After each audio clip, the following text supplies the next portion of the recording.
The Golden Goose by the Brothers Grimm. Once upon a time there lived a woodcutter and his wife who had 3 sons. The eldest 2 were strong and tall, and their mother and father were always telling them how handsome and clever they were. But the youngest son was, to tell you the truth, just a bit simple in the head.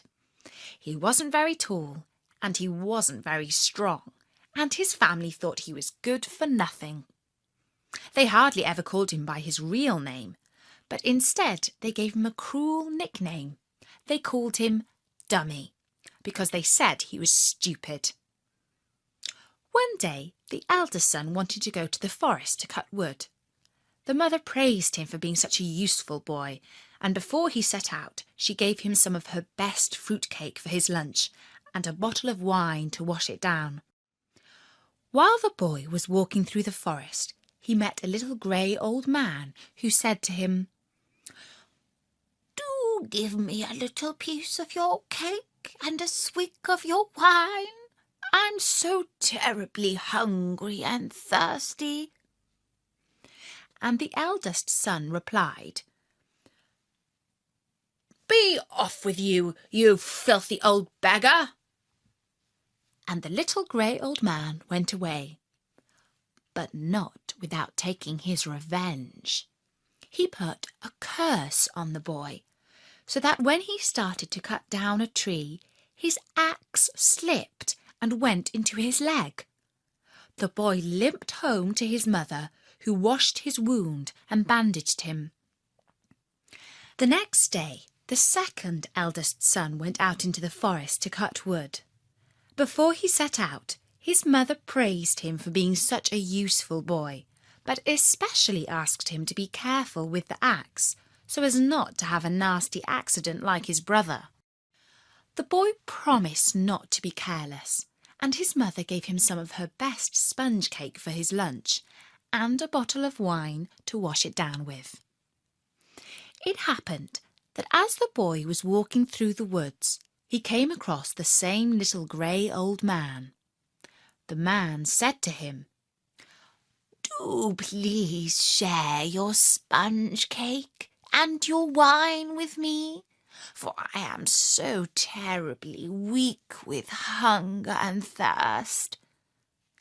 And the boy said, "Be off with you, you lazy old scoundrel. If you want to eat, you'd better work."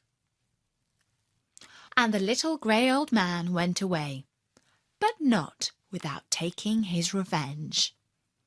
Not long after, when the boy was cutting down a tree, his axe flew out of his hand and hit him on the head.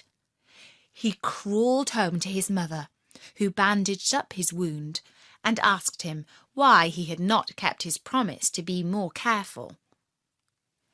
For the rest of the week, the 2 eldest sons were both lying in bed recovering from their wounds. The father said to the 3rd and youngest son, "Get on your feet, you lazy dummy. Why are you sitting around doing nothing when both brothers are hurt and unable to work? Get out to the forest and cut some wood, if you're not too stupid to do that." The mother laughed at him and said, "It's more likely that Dummy will cut his own head off, but it won't be much of a loss to anyone." And before he left, she gave him some cake that she had burnt almost to a crust in the oven, and a bottle of sour beer to wash it down. As the youngest boy was going through the woods, he met the same little grey old man who had crossed the path of his brothers. The man said to him, "Do please share some of your cake and beer with me. I am so terribly hungry and thirsty, and I fear that if I don't have something to eat and drink soon, I will surely die." The young boy replied, "Old man, I will gladly share with you what I have, but the cake is burnt, and the beer is sour." "Never mind that," said the man. "I am grateful for what you can give me."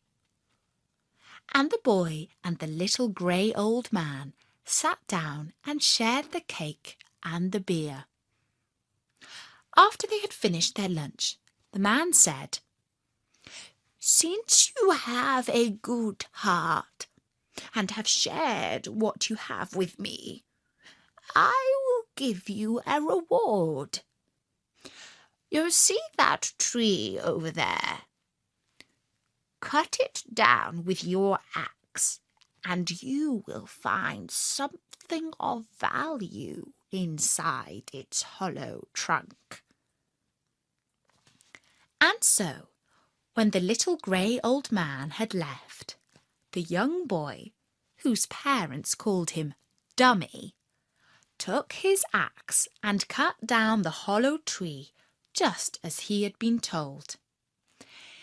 Inside he found a goose, but this was no ordinary bird, for its feathers were made of gold. The boy realised that he was in luck and thought to himself, "Why should I go home now and suffer the insults of my parents and brothers? They will take this valuable bird from me, and I shall have nothing." And so the boy decided to run away from home. He put the golden goose under his arm and set out for the town. Then he went to the inn, intending to stay there. He stood at the bar and asked the innkeeper if he would accept a golden feather as payment for his board and lodgings. When the innkeeper saw the golden goose, he readily agreed. But after the boy had gone to bed, he said to his 3 daughters, "That young boy, whose parents call him Dummy, is staying up in our guest room. But he can't be simple in the head as they say, for he's got a valuable bird with him, a goose with feathers made of gold." The eldest daughter thought to herself, Well, fancy that! Feathers made of gold. I'll pluck 1 or maybe more of those for myself." After the clock struck midnight, she sneaked into the boy's room and saw that he was asleep with his arm around the golden goose. She crept up and tried to pluck a feather, but the feather wouldn't budge, and when she tried to take her hand away, she found that she was stuck to it. She couldn't move, and she couldn't cry out for fear of waking the boy. She had to stay where she was, on her knees by the bed, with her hand on the feather. After the clock struck 1 in the morning, the second sister came into the room, planning to take 1 feather or more for herself. In the dark she didn't see her sister, but as soon as she touched her back, she found that her hand was stuck fast to her, and she had to stay exactly where she was, not moving and not making a sound.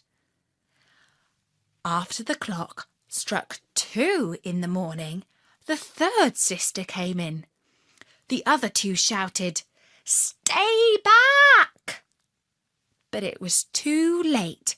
She reached out, hoping to steal the feather, and found that her hand was stuck to the middle sister.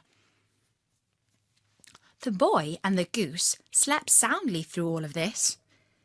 In the morning, the boy got up, paid his bill with the golden feather, and left the inn with the goose under his arm. The sisters had no choice but to follow on behind him. A pretty procession they made. Along the way they met the bishop. "What a sight!" he exclaimed. "It's hardly right for 3 young women to follow a boy round like that." And as the girls went past, he tapped the youngest on the shoulder. In doing so, he found that he was also stuck to her and had to follow. Further up the road they met a police sergeant. The bishop called out to him, "Sergeant, help me get free from this young woman's shoulder. I'm stuck to her, and people are bound to start all kind of gossip about it." The police sergeant tried to pull the bishop free, but in doing so he found that both his hands stuck to his waist, and he had to follow along with the procession too. At the top of the road they met the mayor. "What's this town coming to?" cried the mayor. "The bishop and the police sergeant following 3 young girls who are following a young boy, all holding on to each other in a most unseemly fashion. Have they all gone mad?" As he spoke, he tried to pull the police sergeant and the bishop away, but in doing so he found that he was stuck to both of them and had to follow on. The boy led the little line of townspeople up along the road, and at the top of the hill they passed the king's palace. Now the king's daughter was very beautiful, but she had the saddest face in the whole wide world. She had never laughed and not even once smiled. The king was so troubled by the young princess's unhappiness that he had made a special law. Whosoever could make her laugh and smile would win her hand in marriage.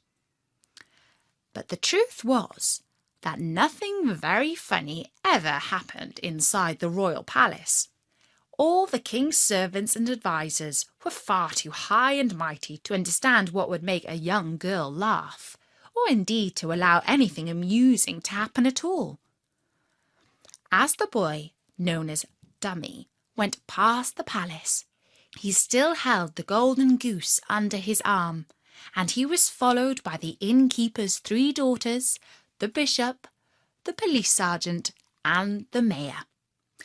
The princess looked out and saw the important people in their uniforms being tugged along behind 3 girls and a boy with a goose, and she thought that it was the first thing she had seen in her life that was truly funny.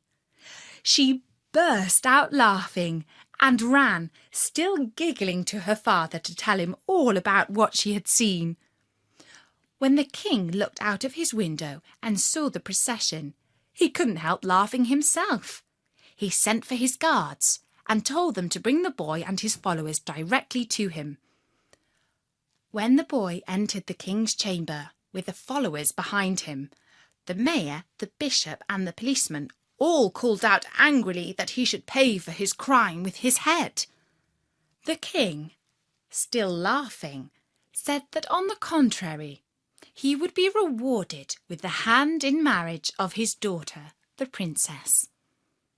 For an entire week after that, the innkeeper's 3 daughters, the bishop, the policeman, and the mayor were all stuck to the golden goose and to one another.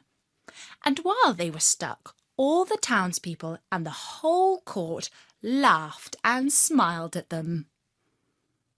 And the boy, whose family called him Dummy, married the princess and inherited the kingdom. He lived with his beautiful wife, and they had 6 happy, smiling children, and the palace was often filled with laughter. And that was the story of the Golden Goose by the brothers Grimm.